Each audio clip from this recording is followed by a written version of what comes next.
Assalamualaikum warahmatullahi wabarakatuh. Bismillah, alhamdulillah, wala haula wala quwata illa billah, amma ba'du. Dalam video kali ini saya akan menyampaikan tentang pentingnya ikhtiar bagi kehidupan manusia. Nah, tema kali ini bersumber dari buku Islam itu Mudah dan Indah, halaman 79. Nah, teman-teman sekalian, Islam itu mengajarkan tata cara dan etika dalam berhubungan dengan makhluk hidup yang ada di muka bumi ini, dengan segala keterbatasan manusia.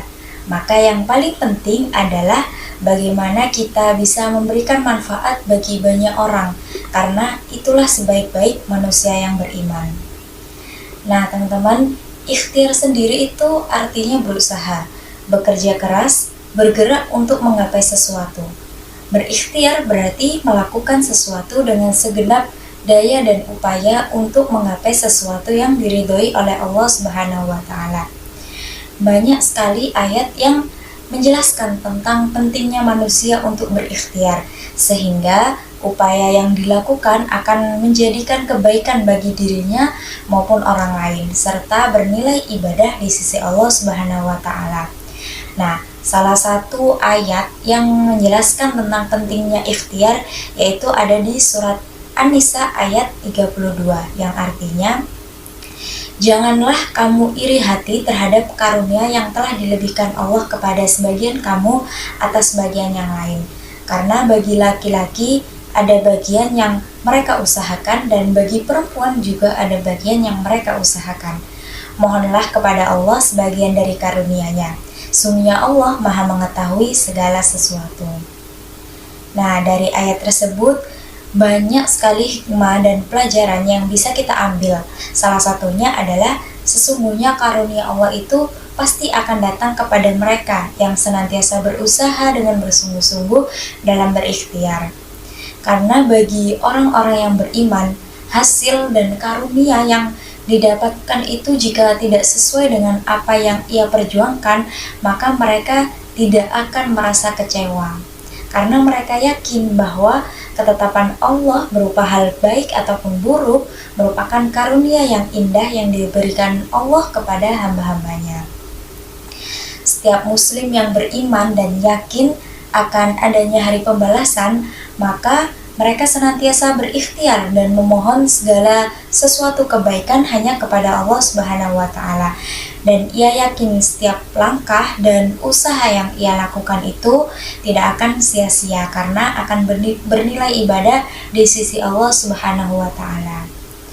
Itulah mengapa ikhtiar itu sangat penting bagi kehidupan manusia, karena mempunyai dampak positif yang membangun diri setiap manusia, di mana mampu berperan memberikan kepuasan batin dan berusaha dengan sekuat tenaga sesuai dengan kemampuan yang dimilikinya.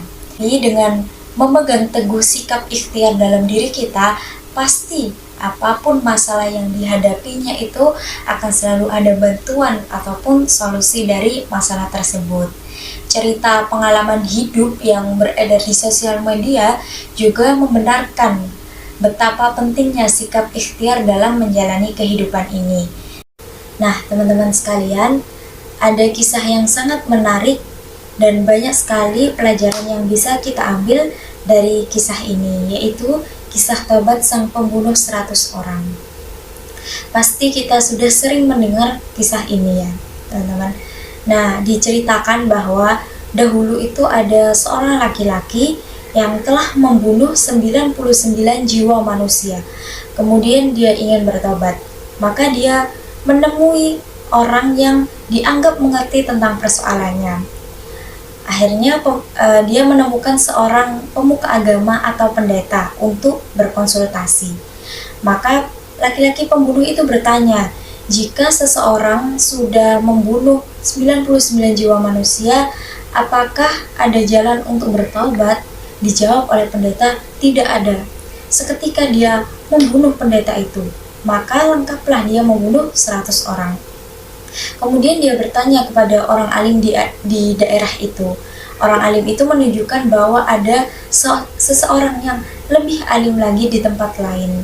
Akhirnya pembunuh itu mendatanginya dan bertanya, Jika seorang telah membunuh 100 jiwa, maka adakah jalan untuk bertobat?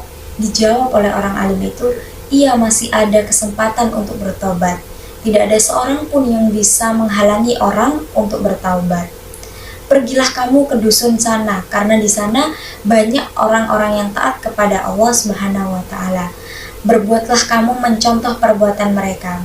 Jangan pernah kamu kembali ke tempat asalmu, karena di sana tempat-tempat orang yang jahat.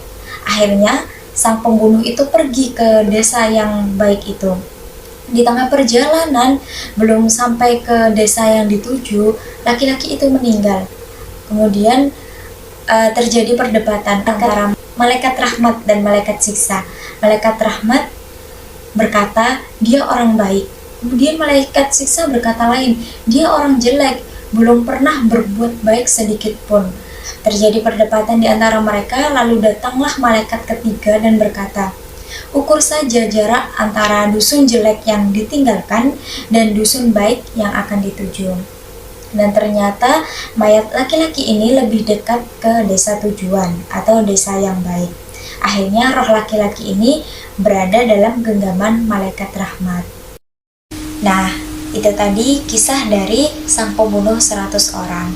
Teman-teman sekalian, dalam ajaran Islam, pahala itu bukan hanya didapatkan ketika kita sudah berbuat sesuatu, tapi Islam juga mengajarkan bahwa ketika ada niat di dalam hati kita untuk melakukan kebaikan, itu akan mengantarkan kepadanya pahala di sisi Allah Subhanahu wa Ta'ala.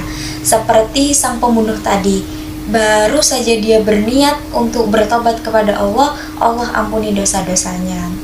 Nah, ini dijelaskan dalam Al-Quran surat Al-Isra ayat 7, yang artinya jika kamu berbuat baik, berarti kebaikan itu untuk dirimu sendiri, dan jika kamu berbuat jahat, maka kejahatan itu untuk dirimu sendiri. Hal lain yang perlu diperhatikan juga, bahwasanya ikhtiar itu bukan melakukan sesuatu yang tanpa rencana dan strategi, bukan pula melakukan sesuatu yang biasa-biasa aja. Maka dari itu, sudah sepantasnya kita sebagai muslim yang sejati harus pandai untuk mengatur strategi kebaikan dalam berikhtiar, membuat rencana yang terstruktur, sehingga ikhtiar kita adalah senjata yang akan menghasilkan kebaikan-kebaikan. Dengan strategi yang terbaik, semoga doa dan usaha itu menjadi satu senjata kebaikan yang ada dalam hati setiap umat Islam. Nah, pentingnya ikhtiar bagi kehidupan manusia adalah kita lebih bisa optimis karena melihat secara positif adanya harapan baru terhadap apa yang kita capai dengan cara-cara yang diridhai oleh Allah Subhanahu wa Ta'ala. Sebab apa? Karena apa yang didapatkan manusia itu tidak lain karena ikhtiar yang dilakukan. Karena apa yang kita peroleh, apa yang kita inginkan, apa yang kita cita-citakan, pada intinya itu adalah dari apa yang kita ikhtiarkan. Itu saja yang bisa saya sampaikan. Semoga bisa bermanfaat untuk kita semua dan kita menjadi manusia yang selalu berikhtiar untuk mendapatkan ridhonya Allah Subhanahu wa Ta'ala. Sekian dan terima kasih. Sampai jumpa di video selanjutnya. Wallahul muwaffiq ila aqwamit thoriq. Assalamualaikum warahmatullahi wabarakatuh.